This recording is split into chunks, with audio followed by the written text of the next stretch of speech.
Two West Michigan school districts closed today so authorities could investigate threats. One of them, Grand Haven Public Schools, will be closed tomorrow as well. Prosecutors have vowed to catch those responsible, and several students are already charged. 13 on your side's Carla Byron looked into how a prosecutor makes that decision on whether or not to charge a juvenile.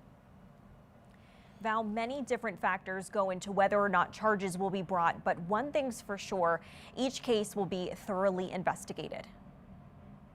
Kent County Prosecutor Chris Becker says school threats have always been taken very seriously.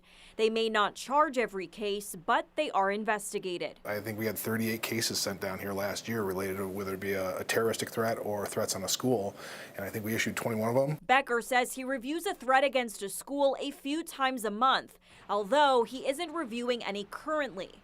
Not every case can be charged the same, and background and context matters. Just making a verbal, I'm going to shoot up the school, it could be a charge.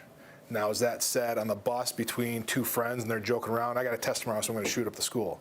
You know, that's a little bit different than if somebody calls in the school anonymously and says, I'm going to shoot up the school tomorrow, cancel class. You know, those are two different fact patterns. Same words, but how that may be treated, you know, we're taking them very seriously, we'll investigate them, but that's going to, you know, factor in. They also look at a child's prior record, history of violence, and age.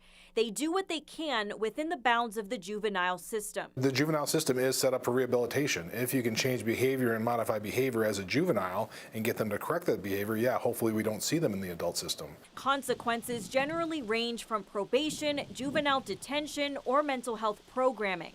If it's not criminal, schools can have their own discipline as well. And Becker says the biggest change to gun laws we may see going forward involves parents.